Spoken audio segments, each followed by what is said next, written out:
the Climbing the Pocket Protectors podcast. We're back. We got everybody here. We got the Wi-Fi working, and we're just gonna jump right on into this thing. My man, Doctor, how you doing? How you been? With the duck duck, I don't understand the rest of that saying from Minnesotans shirt on. Yeah, duck, duck, gray duck. This is now. This is not a lucky sweatshirt. I wore the sweatshirt when the Vikings got drilled by the Eagles 3 years ago in the NFC title game. But it's because it's not the correct way to say it, but that's all good. We don't need to get into that. Yeah, true. Things are good. I mean, look, the Vikings, played a pretty good game. Their defense still struggles, but you look around the league, and none of these teams have a good defense. I think Dallas is favored to win the NFC East, and their defense is the worst in the NFL. Cleveland also, 3-1, probably going to make the playoffs with our old friend Kevin Stefanski. Bad defense too. Unfortunately for the Vikings, they've gotten behind the eight ball here. Green Bay appears to be, Green Bay's 3 games ahead of them, but 3.5 if you have the tiebreaker. But, if Kirk continues to play this way that he's played the last, let's say week, parts of the last 2 weeks, they're a viable team in the current NFL. I mean, defense matters a lot less, and luckily for the Vikings, this is the year where they don't have really one. So we'll see how it goes Sunday night. They haven't won in Seattle since Elbow Pad Brad took Brad Childress's group in there and YOLO balled a few to Marcus Robinson at the time. So those were fun memories. Hopefully we get some Sunday night. Yes, indeed.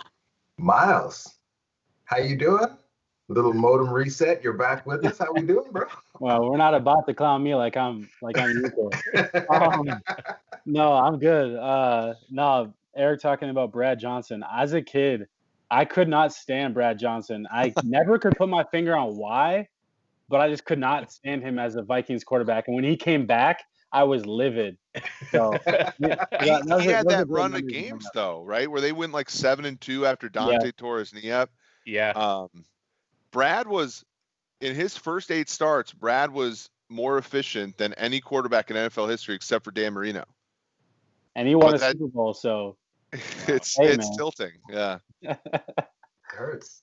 Couldn't do it further. My man, how's it going?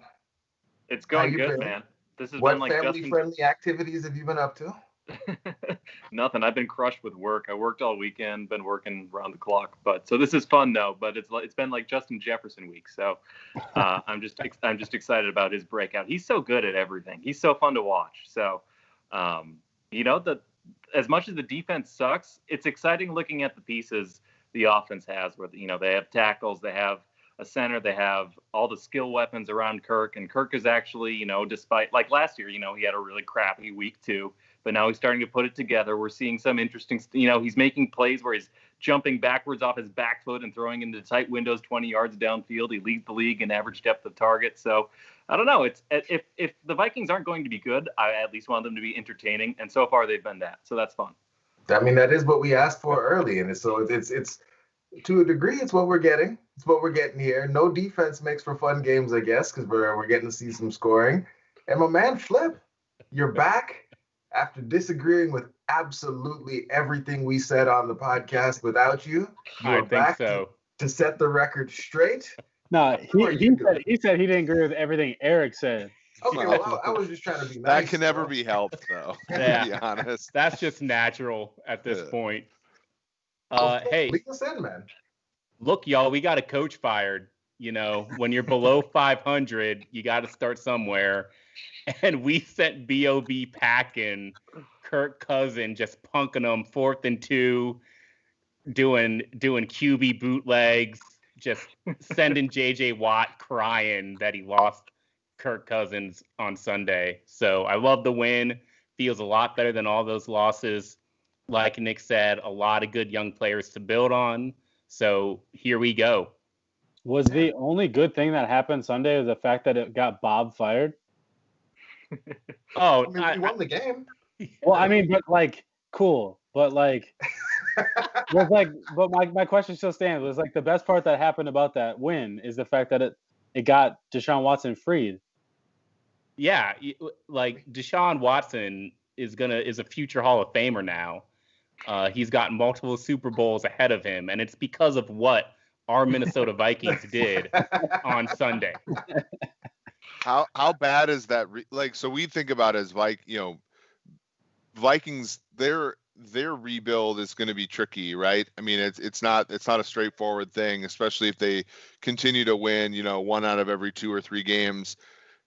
Isn't it worse for it's immeasurably worse for Houston, other than the fact that their quarterback is seemingly better than Kirk long run, right? I guess you talk to me about that though, Eric, because like I think we all pretty well feel like Deshaun Watson is the quarterback. Like if you had to choose, you take him. But I mean, again, Nick is here, so we put him on the spot. There's a lot of metrics one might look at where you could say that over the larger sample, Kirk is better, no, than maybe Deshaun Watson, as good as. By the metrics, I don't believe this. This is Nick's time. This is Nick's time to shine right here. Well, it really depends on what you value in a quarterback, right? Like if you really like the traditional pocket passer who's accurate, who makes the right read, who scans the field quickly, that's what Kirk does, and that's what he does well.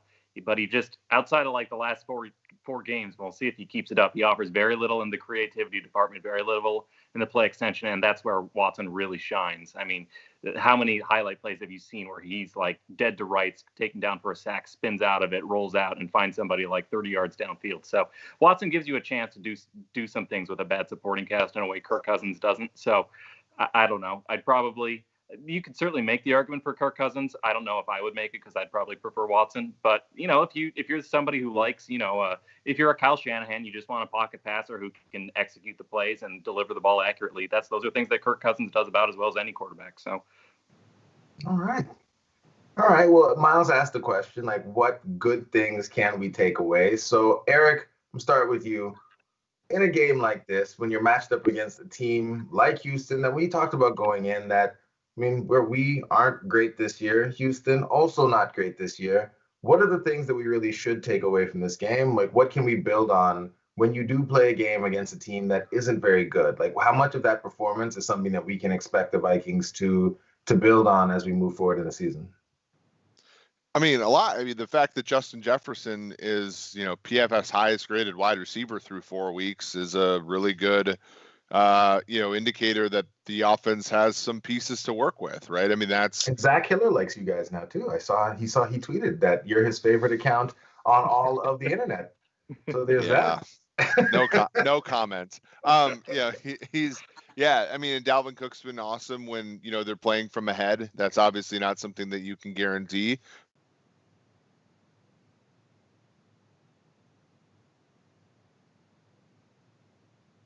Because Dalvin is so good. It's crazy to watch. Like, I saw people saying, like, oh, the run blocking's been pretty good. No, it's like ranked 23rd right now.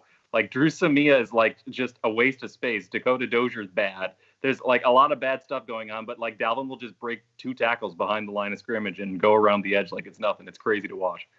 Yeah, he's certainly the, when you look at, what matters, breaking tackles for running backs is certainly something I'd have to look and see. He and Josh Jacobs, just from my watching the games, appear to be sort of like the 2 premier players there.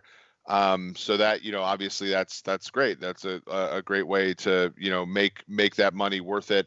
We've seen in, Carolina where Christian McCaffrey gets hurt and that offense seemingly does better. I don't think that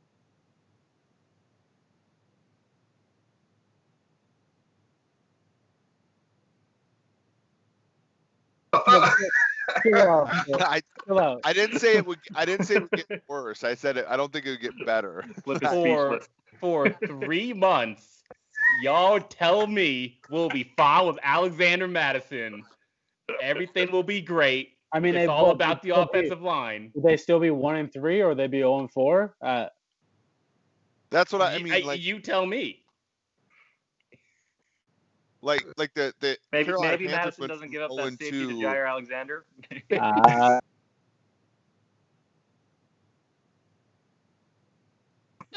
You made me do this because I wasn't going to do it. 3 months, I got to hear about Alex Madison. He's the truth. He's going to come in, no problem. Don't pay Dalvin. Nobody calls him the truth. All right, Flip. All right. But I mean, look, Teddy Bridgewater last 2 games, 2-0, both as underdogs. 78% completion, 70% completion, 3 touchdowns, 1 interception, has taken 2 sacks. All of that without the presence that is Christian McCaffrey in the backfield. Right. Our guy Bridgewater out here, career high in yards per attempt, career high in completion percentage.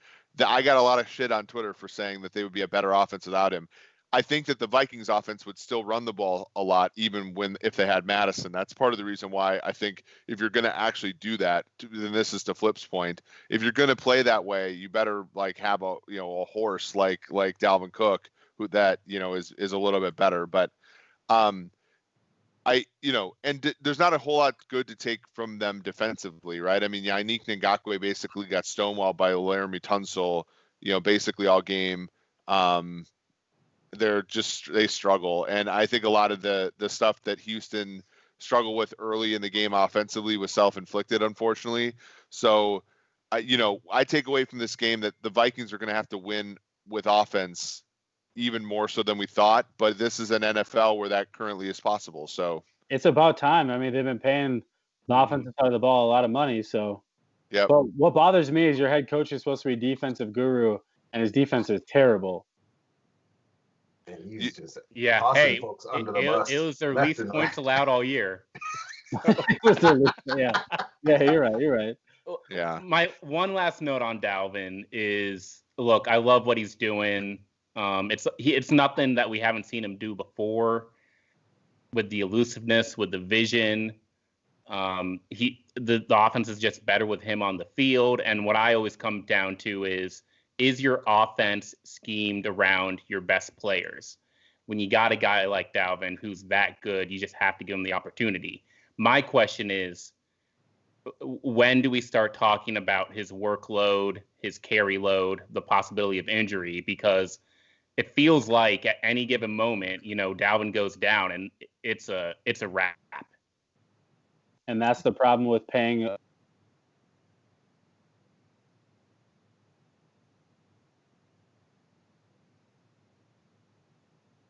still supplant his production with another player, even if it's not even to the same degree or you're asking him to do the same things, but you could still do it. I think obviously Christian McCaffrey's a prime example.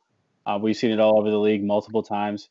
The fact that we're worried about Dalvin Cook's workload, but he's making, $12+ million a year, that's a problem, right? That should be in itself a problem. You shouldn't have to worry about managing a guy's workload. If you're going to pay him in the upper echelon of his position, you shouldn't be worried about the amount of workload, but that's what happens for running backs. Yeah. That's the tough part. I mean, it was the same thing with Peterson too, right? I mean, it was I remember 2016, he was just coming off the rushing title, and I was working the game for PFF, and I noticed that they were ahead by 8 to 10 points against Tennessee in week 1, and they put Matt Asiata in to run the game out, and I was like, are they really worried that this guy this guy fumbles too much?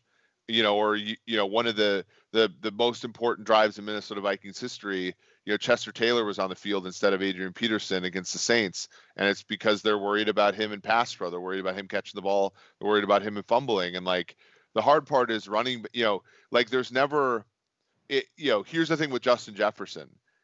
If he continues to play this way, there's probably no situation where he's coming off the field, and that player is worth a lot of money. There's never a situation where the Vikings couldn't put Moss and Carter on the field because, so-and-so is this or that, or so-and-so doesn't work against this coverage. And to me, that's the 100% why the value is inherent in those guys and maybe not necessarily the running back.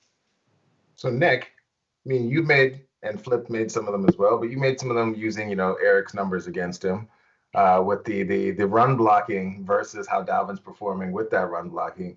While obviously a lot of those things sound great for us right now, can you help me understand, are these things, is this type of performance something we should expect to continue, or do running backs tend to come back down towards the level of the blocking that they have in front of them? Yeah, well, we saw this last year as Dalvin started out really explosively and really efficiently and was actually positive EPA for most of the season, but then he kind of tailed off. And I think you should expect some regression. I think things that can buck regression for rushing efficiency are good run blocking, which the Vikings don't have, although Bradbury's really good. O'Neill's really good too. So they have some pieces there. But overall, Elflein is actually good. So if he gets back healthy, like he could actually help out. But they're not going to be the Saints or whatever, just bulldozing people because of the talent on their lines. But the one thing that can help is the scheme, and we're seeing this basically every good rushing offense in the NFL right now is either, it's the Patriots and they have Cam Newton, it's the Ravens and they have Lamar Jackson, and then it's all the wide zone teams. It's the Rams, it's the Vikings, it's the 49ers. So I think that Kubiak scheme, that wide zone scheme, stretch the edge, hit chunk plays, explosive plays. Vikings, I think, are third in percentage of plays that go for run plays that go over 10 yards. So that part, I think, is stable. And the broken tackle, that's something that's stable too as well. So we're going to continue. I think we'll continue to see Dalvin. It's not going to be 10 broken tackles every week like it was this past week against the Texans, but there's going to be times when he's going to continue to carry that efficiency. At the same time, though, I think at some point the poor run blocking, Drew Simeon, Dakota Dozier being in there, that's going to catch up to them, and we're probably not going to see Dalvin go for, what did he go for, 300 yards in the last two games combined. So that's a tough pace to keep up. Well, let's talk about the other guy, one of the other bright spots. Miles, talk to me about Justin Jefferson. Again, huh? Again, one more time. No, I mean, nah, man, that kid's for real. He's got a little bit of everything that like when the Vikings.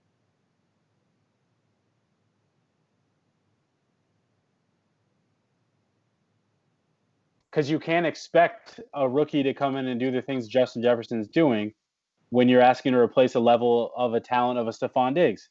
And what this offense has done, and I want to start by saying it's clear that Gary Kubiak needed a preseason this year because he sat out. He had so many years without being a coordinator. He needed those few games to kind of get under himself to kind of figure out what he wanted this offense to be, and getting to see the good and the bad and the ugly of his offensive guards and the fact that his offense in this scheme still can't run block, which is crazy.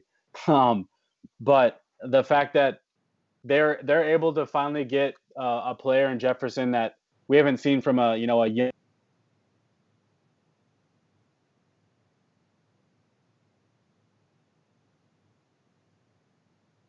The team needs. Obviously, Stephon Diggs did that as a rookie in 2015. That team probably doesn't make the playoffs without him. This offense right now probably doesn't win in Houston. Probably doesn't. It doesn't do what it did in even though they lost, but still in Tennessee without him. Like the fact that you have an Adam Thielen opposite of him is a bonus. Obviously, I mean Thielen's still doing Thielen. He's still a really really good receiver.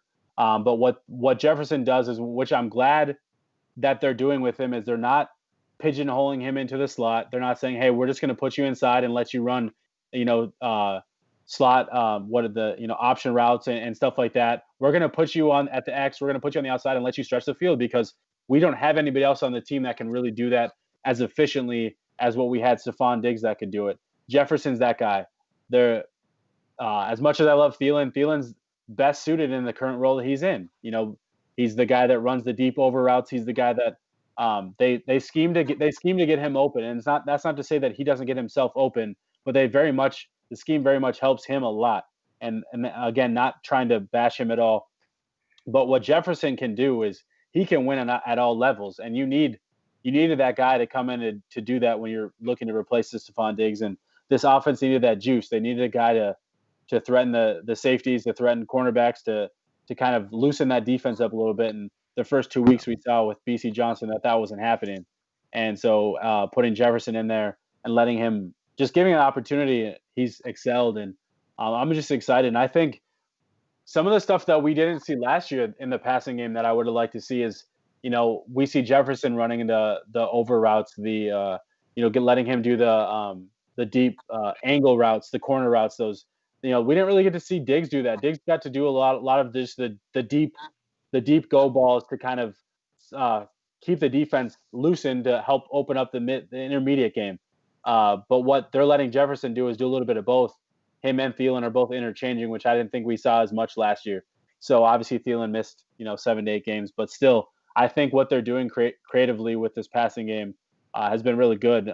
So Jefferson's just been impressive. The way he's been able to win, and the fact that he can win one-on-one matches, press, downfield, contested catches, all the things that you wanted to see him do, he's doing.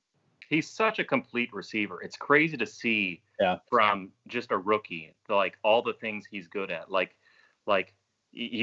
We've seen him do everything that he did at LSU that he's really good at, catch point, run after the catch, beat zone. But now we're seeing him beat press man. We're seeing him line up on the outside and win with his release. We're seeing him beat physical coverage. We're seeing him win downfield on fade routes. It's like he's good at everything. It's kind of crazy. His run blocking is excellent. It's like crazy.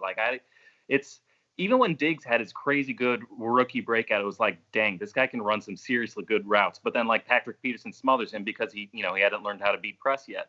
Jefferson is just he's like a veteran receiver from day one. It's crazy. And he's also 21.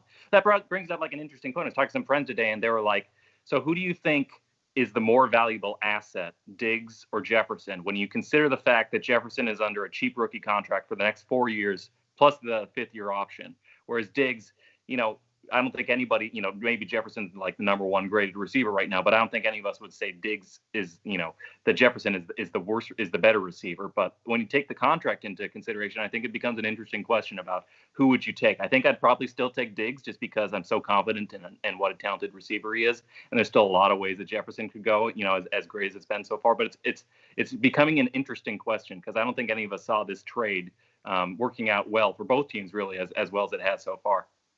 It has to be Diggs because look at Josh Allen.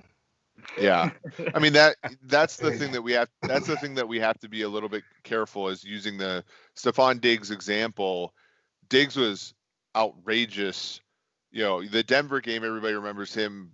Just absolutely toasting Aqib Talib. But I remember the Detroit game where he was amazing. I remember the Chicago game where they hadn't won in Soldier Field in 10, 15 years, and he had that play at the end. They were kind of played a crappy game, and then he just absolutely tore up the defense on the last drive to give them a tie game and stuff. But he kind of petered out down the stretch. Diggs had 700 yards his rookie year. He was kind of a non-factor in the playoff game, and the book got out on him, and then obviously he got better. The test for Jefferson and the test for CeeDee Lamb and the test for Jerry Jeudy and the test for Henry Ruggs, should he come back, Jalen Reagor, the same is, you can come out and be on fire early, but what happens when the other teams adjust to you? I obviously have less of a question of that with Stephon Diggs in Buffalo because he's shown the ability to be a consistent veteran receiver in the NFL. It does lessen the blow, obviously, that Jefferson's good, but what Diggs is doing in Buffalo, you watch those games, he is taking over games, and Jefferson, has shown flashes of that. So then the question will be a sustainability for both of those going forward. Well, and I think too, one thing that from a rookie Diggs, what rookie Diggs didn't have that rookie Jefferson has is an Adam Thielen on the other side. Stephon Diggs came in and had to be the de facto wide receiver one as a rookie, as a 5th round draft pick rookie. He had to be a wide receiver one, whereas Jefferson doesn't have that pressure on him. Not that he's not helping carry the passing offense, but he has an Adam Thielen on the other side who is going to help take a lot of that attention away. And that's not to say that Jefferson hasn't been extremely impressive the last 2 weeks. He has, but he doesn't have to put the entire passing game on his shoulders because they don't have anybody else. You don't have Adam Thielen is balling right now. Yeah, no doubt. He is great, near elite. A lot of us were worried about him as a wide receiver one without Stephon Diggs across from him, but he's been up for the task really throughout the season. And it's always going to be hard to compare Jefferson to Diggs. We all want to do it. For me, it's more about what Eric's saying is, how is he doing with these other rookie wide receivers you see across the league? Gary Kubiak maybe brought Jefferson, waited a couple weeks, but you saw Brandon Ayuk come online after a couple weeks. You saw T. Higgins get more involved in Cincinnati after a couple weeks. So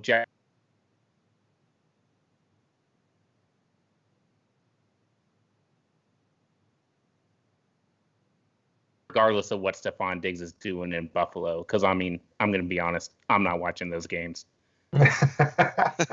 So, Flip, talk to me about the passing game, and something Miles brought up is that we do have a decent amount of investment in the offensive side of the ball. Obviously, Kirk, the contract there, we don't need to go through all that again.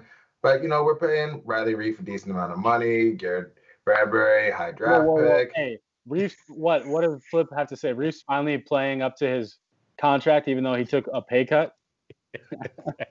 We'll Exactly. take that one. We'll take that one. We got we got O'Neal out there, obviously Thielen. We've talked about Jefferson. Someone we haven't really talked about this season that we all kind of thought we might be talking about this season is Irv Smith.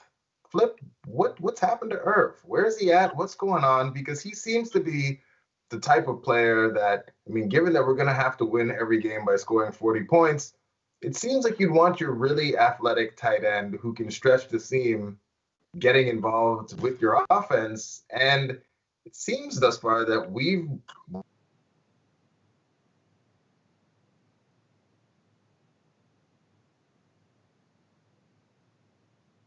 Smith. Now he was another very young draft pick. I don't have his exact age up yet right now, but he is a young developing player, and he's in year 2. He's not in year 3, but just with everything else you're seeing on the offense, it would be great to have that second tight end just in there. Second. And definitely not first with Kyle Rudolph bailing Kirk out twice a game. But for me, you just look at the offense as a whole. You've got Jefferson and Thielen. You got Cook in the backfield. You've got Garrett Bradbury, who has taken a magnificent step forward on the offensive line.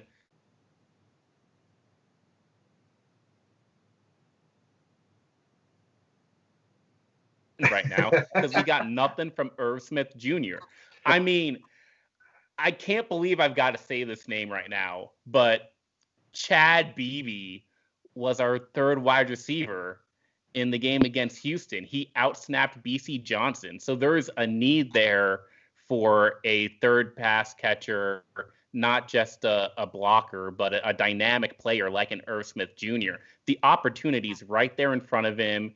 Gary Kubiak loves to run those 2 tight end sets. It's like, dude, step up. We're seeing Bradbury step up. We're seeing Jefferson step up. Irv Smith, he's got to come online at some point in the season. Can I tilt you guys just a little bit? Please. Irv Smith this season has fewer catches and yards than Michael Pruitt does. Oh. And Michael Pruitt, of course, started the playoff game at TCF Bank Stadium against Seattle.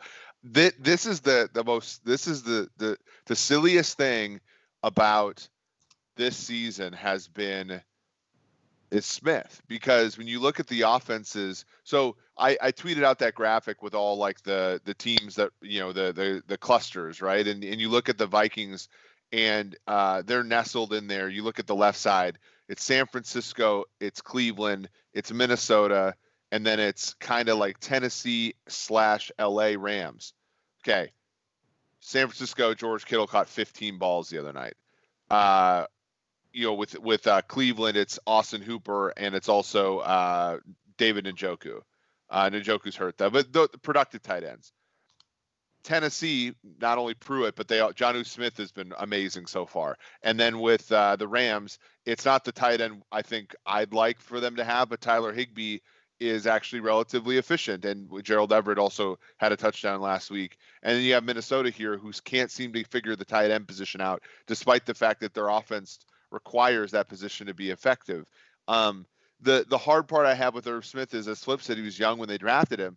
And you look around the league, some of these like really super athletic tight ends don't become fixtures in offenses until their second team. Like Jared Cook was horrible for like the first like 3 teams he played for, and now he's decent. Darren Waller, it was like, basically kicked off of 3 teams, and now he's a really good player for the Raiders. Hayden Hurst even is like on his second team now in Atlanta and starting to add some productivity. Charles Clay wasn't good until he got on Buffalo, and like I worry about Irv Smith in the sense that you use this big time draft pick on him, and you're almost drafting another team's veteran cheap tight end. So, Eric, my question is, so the Vikings are targeting tight ends on 15% of their pass attempts. League average is 21% right now. So they're below average, but they also have 2 tight ends. Even if he surpasses Kyle Rudolph, he's still in basically a non-tight end offense.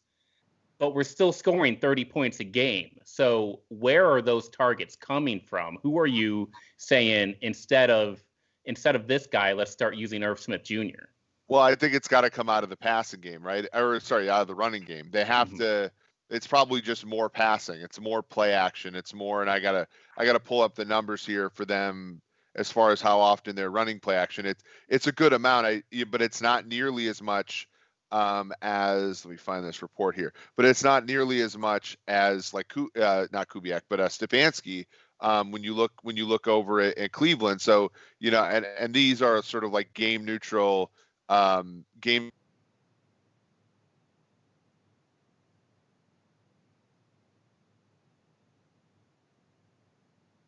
And Cleveland's running it at 42% of the time. Baltimore's running it at 42.5% of the time. So like that, those are the plays where you find the tight ends. And like I think it's just another uptick in that kind of stuff. And it's not like the Vikings are running 11 personnel in early down, normal situation 11% of the time, which is actually a lot less than Cleveland at 27. And Cleveland's the third least behind San Francisco. So to me, it's just like you kind of have to refactor things, right? You have to kind of, run more boot action stuff, run more of those types of things, and probably just get more creative. I mean, he should be the recipient of a waterfall screen every game. Like they ran a screen to CJ Ham. CJ Ham's a good fullback, but I'm like, if you're gonna run that screen, why does it have to be to your fullback? Like, out of all the playmakers on the field, is practically. I mean, they've lined him up at fullback. You could just as easily run that with a guy who's actually really fast. Exactly. Than a guy who's an old school fullback, neck roll fullback. So I just, for me, it's just they have 2 good receivers going, and the Browns are the same way. But the Browns like they just do a few things that are like more tight end friendly on early downs. And I don't know if that'll actually cut into Dalvin's carries as much because if you're successful on early downs more often, you're going to be running more on later downs, like 3rd and 2 or something like that. I'm not super, but from watching Irv's film, I'm not like super concerned about I think he's been fine. I think, just sometimes you're not going to get targets and there's only so many mouths to feed. And when Thielen and Jefferson are doing as well as they are, you're not going to be able to find, and Rudolph is like the go-to guy in the red zone, then it's kind of tough for Irv to find places. But, he's had good routes. He's had some really good comeback routes. He'll stop on a dime. He'll lose linebackers in the middle of the field. That's kind of his money spot. He's still got a lot of his blocking has looked rougher, but then you have to take into account that he's taking on edge players now too. So, whereas before he was kind of feasting on linebackers or whatever, safeties at the second level, now he's really taking on, 270-pound guys. So I'm not terribly concerned about him. I think it's just a matter, just give him more time. We'll see him come into play, and we'll see them put in packages and stuff where he's the featured guy. So I think his day's coming. From watching him, I don't see anything that makes me like, oh man, is this guy gonna bust or something? I'm not too worried about that yet. Well, and you talk about like Kirk's ADOT is what the best in the league or up there. Like Kirk's no longer settling for the short to intermediate with the tight ends. He's saying, I'm gonna go hit the deeper routes with Jefferson and Thielen, which I mean we'd all prefer that anyways. Kirk listens to the podcast. You don't want to take away targets from Thielen and Jefferson to give them to Irv. So. Right. No, exactly. I mean, if Jefferson and Thielen are getting open, you're going to throw it to them every time. So he saw Eric clamoring for Jameis and was like, "I'll show you Jameis. I'll show you Jameis. I got your Jameis right here." Hey, the backwards when he was running backwards and he threw it up to Rudolph, I was like, "That's Jameis." He knew. He knew. Yeah. I cannot believe that. Was eager after that. That outrageous. But isn't it more fun? It's so much more fun. Isn't having Jameis around more fun? I mean, come on. So much more fun. All right, so same kind with of all that said, too, right? gentlemen, I need to put you on the spot now. Flip, I'll start with you because you weren't here last week. what do you make of this team now? So, DVOA has us kind of middle of the pack, PFF, yeah, kind of middle of the pack there as well. Regardless if you're sorting by, Eric's math or just, team grades. What do you make of us now, and how do you think the season kind of plays out as we move forward? Obviously, I mean, we'll talk about a little bit about Seattle before we get out of here. But what do you make of this team now that we got some optimism flowing through us? Do you think that Kirktober is really going to kick off again, or was it just Houston was just that bad that I mean they really didn't want to win that game. They really wanted Bob up out of there, even though Bob was calling the plays. It was very strange. Short answer: Houston was just that bad. Long answer: you've got let me call it 5 goals when you're an NFL team to start the season. The first goal is win the Super Bowl. Below that, make the Super Bowl. Below that, make the playoffs. Below that, win your division.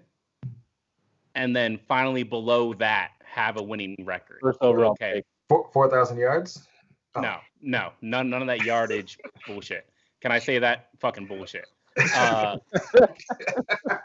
We are 1-3 right now. So there's no talk about playoffs until we get to a 500 record. This is still about watching our young players develop. I'm not a tank guy. I don't want to tank. But for me right now, it's about watching Justin Jefferson. It's about Garrett Bradbury, who's allowed 2 pressures this year after allowing 29 with 8 penalties in 2019. He's significantly improved again. It's about Gladney had a decent week too. Yeah, it's about Jeff Gladney, Cameron Dantzler, maybe even a unique Ngakoue. Georgia Loca, like. Well, yeah, come on. Come on. But it's about watching those guys take a step forward, and then maybe if we shock Seattle, maybe if we get back to 3-3, then we can start talking about playoffs again. But until then, there's no way to get there without growth from the young players. So that's who I'm focused on. All right, Nick, how about you? What's your outlook for this team as we look ahead? Oh, they're not good, but they're fun. They're fun. My problem is the corners actually. So Gladney's had some flashy plays. He clicks and closes really fast. He's good at finding the ball. Holton Hill's gotten really good at finding the ball. They're making plays on Cam Dantzler's. You probably notice him the least because he gets targeted the least. So they're doing some interesting things in the secondary. As bad as they're all bottom 10 and yards per coverage snap, but there's flashes there that make you think okay, well maybe you could build something around there. But the thing is watching.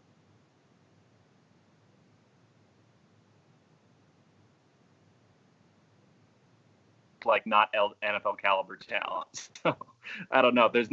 You can't scheme around just these. This is a JV squad on the defense. So, but with the weapons they have on offense, Cook, Dalvin, and the emergence of Jefferson, and maybe some Kirktober on the way, I think it'll be a fun team to watch, and it'll be fun to see if the young guys can keep developing. I hope we get Kirktober just so we can get the takes. Can I make one comment? Can I make one more comment? This season. Yes. So with what you're seeing from the young cornerbacks, Nick, does that suggest that they might be okay if we had, I don't know, one of the best pass rushers in the NFL coming back, or do you still want to hold Danielle Hunter out? How do we feel about that? I mean, I think the Hunter is he's your best player, I think, and other than ignoring positional value with defensive ends, he's the most valuable asset on the roster. So I think you want to be careful with him. And I also think Hunter getting pressure fast is not going to solve, Jeff Gladney biting on a slot fade and giving up a 40-yard completion that. Those instant losses, pass rush helps, but a lot of their losses are because they're just making rookie mistakes, and the trial by fire is helpful for the long-term development, but in the meantime, definitely some more growing pains on the way. So I don't know. I don't think Hunter, I mean, he's a great player, but I don't think he's going to be that big of a difference maker that you think about rushing him along. I don't know. That's my take. All right. Well, Eric, talk to me about this matchup that we have upcoming. Russ is cooking. Somehow somebody got the analytics into Seattle. Got it in there. They throw the ball on first and second down, something I did not know you were allowed to do in the NFL as a Vikings fan. We need to start bullying the Vikings. It's if very Seahawks strange. Twitter can do it, we can do it too. Talk to me about it. How's this game going to go? This game entirely depends upon how Kirk Cousins plays. Because I don't see a universe in which Seattle doesn't score 45 points. So, like, don't you think? I mean, totally. Why is everyone laughing right now? You know, the 2018 game was 100% how Kirk played because the Vikings defense was really good at the time, and Seattle's offense didn't want to pass the ball on early downs, so they were only going to score about 20 points, right? And Kirk played like crap in that.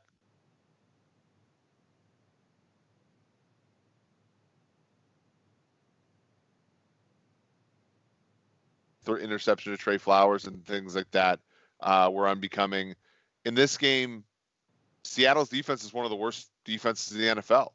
You know, it rivals Minnesota. Minnesota and Seattle both have star power at the safety position, but it's a little bit banged up for Seattle. Neither team has a great pass rush.